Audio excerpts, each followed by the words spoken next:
All righty, folks, the new investor series continues, and we want to give a special shout out to Millennial Mike for the inspiration and also the connection with this morning's guest, Chris. How you doing, Chris? Hey, how you doing, man? I'm doing pretty well. You? I'm doing well. Well, let me first off apologize. You call Millennial Mike a friend, so some kind of charity work going on there, I'm guessing. Of course, I kid, Mike. I'm kidding. How you doing, Chris? I'm doing pretty well. I'm doing pretty well. All right. Getting kind of chilly out here in the Bay Area, so Yeah, just yeah. There, bundling up and there looking you got. You forward got to. the jacket on. You got gloves on, all that. Uh, Yeah, you have to, man. I think it's what 41 degrees right now. yeah, I Are think you still out here? it's yeah, it was pretty cold. It was 38 when I got to the office this morning. It was Oh yeah, freezing. yeah. Yeah, yeah. But Chris, Okay. do me a favor. Tell us where you're at in your journey. What do you do? Maybe highlight how you know Mike, and we'll go on from there. So, I am in IT, and I work at a local hospital here, and I am basically electronic engineer. So we maintain all of the medical equipment inside the hospital, Oh wow. and keep up with that infrastructure and things of that nature. I've been in the Bay Area since 2013. Came Okay. out here, I was educated in Sacramento, then came out here because of the tech, Yeah. and didn't really know too much about biomedical engineering, like IT inside the hospital until I was Mhm. working a contract job and I seen some people working on medical equipment. I was like, well, what is this? And they kind of told me, and I was like, oh, interesting. All right. All right. So I kind of took my career on from there and got inside the medical field, and I've been there ever since. I think I'm going on 10 years plus now. Wow. Um, I was at Kaiser, then I went to Stanford, so I'm currently at Stanford as of right now, and somewhat moving up the ladder a little bit. But as far as my real estate journey, um, bought my first rental. Well, how it started altogether. I've always been into real estate. I've always wanted to own a bunch of real estate for whatever weird reason. Mhm. My dream job would be an architect or some type of creator or something if I could. But I would want to do that to like the 10th power and be the greatest. And art at that type of level to me has to have a certain amount of talent, and I just don't have it. I couldn't draw a stick figure if I tried. Like, Yeah, you don't want to play so hangman with me. It gets real ugly real yeah, fast. so kind of went from there. But I've always been interested in investment. When I was a food server, my early 20s and going through school, I literally started reading the Wall Street Journal. I didn't know Ah, what any of it meant. okay. And slowly, 6 months to a year, everything kind of started clicking. All right. And then I kind of went from there. And that's how I really got into investment, into trading, into things of that nature. Okay. And getting on my real estate journey took longer than I would have liked. Hmm. Um, it was just career, a lot of different changes. Hmm. I went through the '08 crash, so the tech, and for a while, I always felt like I was just trying to catch up and trying to maintain. Right. And then when I finally got to a level in my life where I was like some good stability and able to save up, and then it went down the real estate investment, kind of portal. Because even when I would trade heavily in and out of the markets, Hmm. it was just still trying to just maintain, build up that account, and then move that money to somewhere else. Well, things Okay. drop off, things fluctuate, payoffs, blah blah blah. You go Hmm. through life. Yeah. So fast forward to now, got some good stability, and I got into real estate. For a friend introduced me into wholesaling, Okay. and I went down that path. That right there really gave me an insight into entrepreneurship that I Hmm. really never seen, heard people talk about.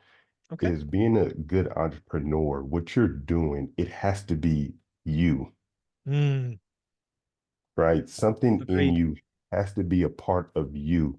It's not like going to a job and you just kind of going through your day and it's like, okay, I have to be here. Because Mhm. entrepreneurship, you can get up and just walk away, right? Yeah. And when things get hard, you can easily just walk away. So right there, Glover, you're not a salesperson. Know thyself. Yeah, exactly. Right. Exactly. You're not a salesperson. This is not what you're good at doing. And I kind of knew that in the back of my head, but my ambition was like, no, I can get this. Give me a Dude, it couple was deals. sexy. It was Yeah, sexy. because those spreads on wholesaling, especially out here, people was 80,000, $100,000 spread. Yeah, one a year, baby. One a year. It's all good. Yeah, so I did that, bought the printer, got everything. I still have equipment from wholesaling and I sent out postcards. Yeah. And that was my game because I refused to cold call people. I wasn't trying to call people. I barely Yeah. wanted to Yeah. talk to you on the phone sometimes. So Even if you call me, I'm not sure I want to pick up. Yeah, I got you. yeah, yeah. So my theory was if I send out this postcard, you're interested enough to call me to tell me, don't call me no more. I'm interested in what you have to offer, or at least hear my pitch. Okay. So that's how I took it, sending out the postcards with some of the best leads. I got really, really close to one, really, really close. And for some reason, I guess the banker out talked me in the deal, and I just called it quits from there. It just wasn't me. I'm not a Okay. salesperson like that. All I right. am one of those type of people that I'm really a technician. Yeah. I would say, in Yeah. on the business side. I remember when I first started getting into wholesaling, I would reach out to my friends that was very good with people and would say, "Hey, when I get this thing going, I'm gonna need you guys to handle this aspect." Right. Building out the models, building out the systems, getting to the nitty gritty of, scrubbing lists and things of that nature. I can do that all day long. But as Right. far as interacting and talking to people on a daily basis, it just wasn't really my strong suit. I tried Okay. to turn into that person. It just really Just wasn't you. wasn't who I was. So, Yeah. you Okay. know, and my wife's parents have, quite a bit of rentals around the Bay Area. So I was getting some, nice gems from here, from them, there and there, but they're boomers, and that time was different when they did Oh yeah. things, right? Yeah. So Yeah. when we sit down and talk about numbers, sometime I'm looking like, Yeah. mm, Yeah. yeah, things, have shifted, A little bit so different. Yeah. I mean, yeah, exactly. yeah, Yeah. My parents so bought their house in Sunnyvale, California for like, I don't know, call it 40 grand. mhm, My mom sold it, I don't know, 5 years ago for $1 million. Yeah. A little exactly. different. A little different. Exactly. And, back then, renting and compared to what the cost of livable goods and things of that nature was way cheaper, right? Back then, their rent was maybe 10% of their take home. Right now, Right. people's rent is 35% of their take home. And seemingly A going little bit higher. tougher to Yeah. save, Yes, exactly. right? You could work at Kragen's and your partner is working, maybe somewhere else in retail, and you guys can save up enough money to buy a house and a Yeah. decent car. Right Correct. now, you need to be two highly skilled professionals in upper management to even get in the ball game, Yeah. you know. True. And so that conversation and goes back and forth on different things, but it definitely taught me a lot about grit and how Good. to tough it out. And if you really want something, you'll figure out how to get it. So Respect. Okay. yeah, so I that's like it. basically, how that goes. And then we help out manage their rentals out there because they're in Sacramento. They moved up to Sacramento. So we help manage their rent, their Okay. rentals and turnovers and things of that nature. And that helped me a lot deal with contractors. Aha. Right. And kind of getting into that mind space of dealing with contractors. So and it varies from people to people. You know, I've noticed a lot if a contractor around and give me an insane price. So say I know the average to get this work done is 10 grand, and that Mm. contractor comes along and wants 12. Okay. It's either you're being extremely greedy or you don't want to do the job, One or the other. right? Yeah. True. Yeah. Yeah. Either or, you just really just trying to get over on me, right? Hmm. So kind of learned that, kind of went through the things and okay, trying to figure this out.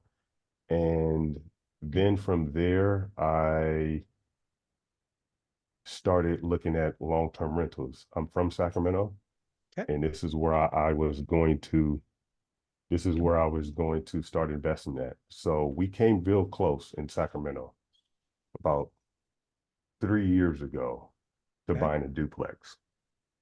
They accepted our offer, and after they accepted the offer, we did the walkthrough. Hmm. And when I went into the bathroom and Hmm. stepped on the subfloor, the toilet No, started shaking you back had a and little forth. subfloor damage, a little water leak or something. Yeah. And it was way more damage. It was at the top. Yeah. I think it was like $500,000. Okay. So we're kind of pushing that margin a little bit. And I know I Yeah. need money to make this thing livable to get it rent Sure. ready. Hmm. And when I seen the subfloor moving and then I got the inspection back and I was like, I don't think this is right for us right now. Mm. It was just too much that was going on. Yeah. And I didn't want to go into my first investment property being strapped for cash because Good that's the idea. number one stress, Oh yeah. You you don't want to know. become a forced seller. Yeah. Exactly. Exactly. So we backed out of it. We kind of Okay. took a step back. We started looking again. But this is also around the time the pandemic and things like this kicked in. So Yeah. you just seen this spike in demand and prices. Yeah. I ran across your page because when I was in wholesaling, I was listening to people in South Carolina, in Georgia, in Texas, in New York. And what it taught me was those markets are different from what you're in. They're speaking totally different type of numbers in different languages. Yeah. We need to find people in California Okay. where you want to do business at. Hmm. So that's exactly what I did. And that's how I came across your page. You're one rental at a time. I bought your course, learned about the Nice. buy box. I'm like, okay, this is things, this, got inside your group and started asking a bunch of questions and therefore. So Mm. I left out of California. I was looking in Fresno, Sacramento, Madera, Mm. Bakersfield, Oh yeah. the high Okay. desert, because your Sure. friend out there, the guy out Yeah. there, the high Omar. desert. Yeah. Yeah. Omar. Yeah. Anybody that you had on that invested, I was looking Yeah. in their backyards. All right. Hey, that's why they're here. There you go. Yeah, right. I was looking in their backyards. And then I was like, okay, California is not going to work for our investment comfortability right now. Right. Let's try to figure this stuff out outside of state. Okay. I went into Arizona, Hmm. I went into Florida, and I went into Texas. Texas, I was very close to going into San Antonio. Okay. Yeah. I think I literally missed Texas by like 3 or 4 months. Oh. By the time I figured out a neighborhood, talked to enough realtors, drilled down on what exactly I was looking for, house conditions I was looking for, and got a good medium price, Yeah. took off Took off. Oh, and it was just missed. gone. Right. Just missed it. And it Never never, came back. it never Yeah. came back down. Okay. So because in our heads we were saying, okay, let's get a place that's only a 2 or 3 hour flight so we can go and look at Yeah. stuff. Makes sense. Right. So keep going, keep going. I run into Millennial Mike through your page. Oh yeah. That's how I got connected to Millennial Mike. And Midwest was big in wholesaling, especially. So I kept Sure. hearing about it. But Yeah. every Yeah. time I would look at the houses, and you coming from a different area, you like, Yeah. Oh yeah. Yeah. I get it. I get it. what, like, I don't get it. Like, where's the fence at? Like, well, Yeah. Where's like, the fence? Yeah. it was things What's going on? exactly. It was things of that nature. Well, Yeah. Yeah. why does the ducking, from the water flow all the way out to the street? Like, why is that Yeah. not in the ground? Like, it was just Yeah. things of It's that funny. nature. Yeah. Yeah. That's funny. So, and I seen that a lot, even being in Florida, it's just sight, real Yep. estate shop. Like, oh, okay, Yeah. Yeah. this is the norm. So you're like, okay, okay, I understand that.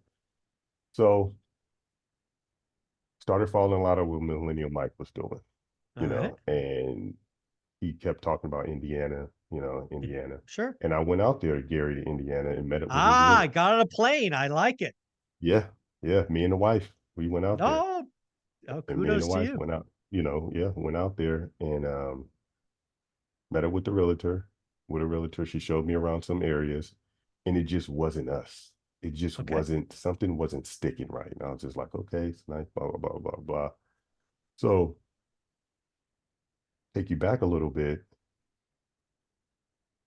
I kept asking because I wanted to do Section 8. My wife's family is Section 8. That's Sure. all they do. So I'm like, okay, I get that. So I was trying to figure out I would look on affordablehousing.com, and I was looking, it's like, why is all these beautiful properties not renting? Mm, Like, what's going on here? So I kept trying to figure that out. And this is when I had made up my mind that I wanted to do duplexes. This is what I was looking for, duplexes. okay. So I looked at a big, vast area, and I noticed the Midwest had a lot of duplexes, a lot of fourplexes. Mm-hmm. And then I drilled in on Chicago. And I was like, it's 8 million people in Chicago. I don't think I'm gonna have a problem with renting anything in Yeah, Chicago, probably not. No. right? Yeah, yeah. Yeah, people are leaving, but they're not leaving that quickly. They're not Yeah, going yeah. nowhere that quickly. Just like people are leaving California, Yep. but you have a, I don't know if this is exact numbers, but you have 1 million leaving, but you have 500,000 coming in. Yeah, yeah, We're yeah. still going to need houses, and they're not building real estate at that rate, right? Yep. We're not building 500,000 houses in California a year. It's not happening. I wish, but so start looking at these duplexes, and then I would go to affordablehousing.com, and this is how I would do my buy box, and I would do rent. Just a quick Mhm. look, Sure. right? Quick look, see if I want to be in this market, see if rents, if margins are right. Okay. So I would notice these beautiful duplexes on affordablehousing.com just sitting there. Sitting. Well, Okay. why? Uh, So I started asking a bunch of questions, mm, and I started asking questions inside your Facebook group, and I started getting inside Chicago's realtor Facebook groups, and I like it. um, in these different type of Facebook groups, and start shooting out questions. And sometimes you get some good answers, sometimes you won't. Okay. So then Millennial Mike steps in and hooks me up with somebody who helps me out there a lot, named Dom. Shout out Dom. Yeah. And yes, he's a school teacher, great guy, owns a whole bunch of rentals. I think I spoke to him. Yeah. Yeah. Yeah. Yeah, he offered, he was like, hey, if you want to come out, you and the wife want to look around, I'll show you exactly what's going on. Okay. Another plane ticket. Nice. We there. Yeah, I'm coming. You are, I mean, that's Yeah. like Don't have to you, ask me twice. exactly. That's like you telling me, Zuber, we talking. And you go, yeah, come with me to Fresno for the weekend. I'll show you the whole layout. I'll show you where not to go. I'll show you where to go. And I'll go over some numbers with you. I'm Absolutely. going to be there. Right. Right. Right. Right. Right. Right. So that's like the invitation. Like I get to sit with a guru and doing the Mm, exact same thing that I'm trying to do. It's I like priceless. it. Yeah. So we went out there, he drove me around, showed me a couple of his projects, and we went in because that's when Millennial Mike also was rehabbing a property in Chicago. We went inside his Okay. properties, Yeah. and he kind of showed me around. So I had this map, and Ah, it was areas marked out that I was interested in. I like And it. then I would go around and be like with a red marker, no to that street, no to that street, no, yes, maybe. Yes. That's what I was doing. I love it. And so I sat down with him because you have to be careful where you go in certain areas. I'm not from Of course. Chicago, right? I Yeah. I Every listen to, city got some of those. Yeah. yeah, right. Like you have to be careful to where you're going. So on this map, and I showed down this map, and he was like, "Oh yeah, you pretty much have it marked out pretty well." And I was like, "But this is where all of these nice duplexes and rental Yeah. properties are just sitting on the market at. Why?" He goes, "Because people don't want to live there." Huh. And I'm like, "Oh." So that made me click. I'm like, "Okay, stay away from those areas." Yeah. I mean, this stuff was gorgeous. Wow. Okay. If you're as an outsider coming in, you would easily jump on that if you're looking Yeah. for See, somewhere to live at. yeah, folks, you get got. You look pretty online. Once you get up close, not so That's the pretty. problem. Yeah. So it clicked, and then in his area, stuff was gone. Okay. Stuff was moving, right? Yeah. Stuff rental properties was moving. So I was like, okay, this is it. This is where it's Yep. going. Okay. So a lot of his houses, I think we was talking back in when he first was getting, he was getting for like $50,000, Okay. $60,000, 2 bedrooms, 1 bath, 3 bedrooms, so forth and so forth. Just make you sick. Yeah. It's just like, man. Okay. So my first rental property I bought out there was a 4-1, Okay. right? Bought it. It was like a burnt yellowish color, and he told me to only buy brick, Okay. right? So we placed the offer. No, he goes over there and sees it, takes some pictures with the realtor, right? He's like, okay, we're gonna need this, do this. I'm like, okay. And he actually told me to stay away from it Mm, because it had chip paint.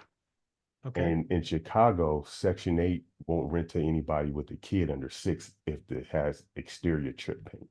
Sure. But it was a 4-1. It was probably C plus B. Didn't need Okay. much work in the inside of the house. Okay. Newer windows, which I only buy newer windows. I will not Yeah. buy a property unless I get it Single for pane in Chicago. $12,000. Oof. Yeah. Yeah.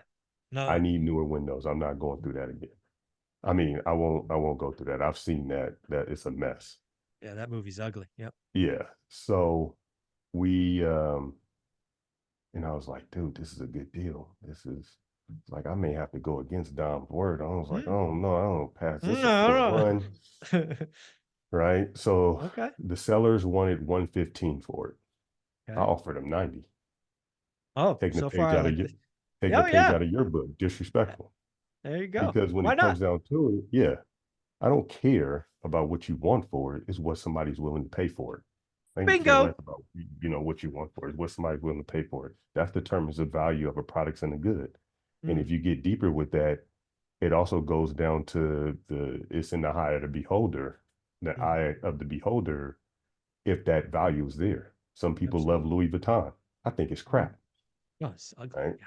So, Yeah. some people, hey, uh, if you You do think the you. value is there, the value is there. Yeah. It's not there to me. So, Yeah. but, Mm. and we offered them the $90,000. They came back, it was like 108 or something like that. So I really wanted to settle at $100,000 flat. Sure. Oh, Okay. long story straight, and it didn't take that long. That's what we got to. Okay. 100 grand. All right. I bought it for 100 grand. 4-1, 100 grand. What did it rent for? It rents for as of right now 1,800. Oh, very nice. Okay. Right? That's the margins Yeah. out there in the Midwest. And I'm pulling this thing straight off the MLS, Right. Yeah. You're not doing right? any mailers, anything like that. Um, Nothing. I haven't even, really got deep or met any yeah. wholesalers or anything like that Yeah. at this What point in year time. did you buy that? This is last year. Okay. So 2023. Yep. Okay. Yeah. This All right. this was last year. 25% down, or what are we talking? 25% down. We put Okay. 25% down, 30-year fixed 30-year loan. fix. And I All right. want to Good stuff. say my interest rate is 7.5. I would have to look it up right quick. Let me Yeah. see. Yeah. That makes sense for last year, 7.5. Yeah, So I think it's somewhere around there. So yeah.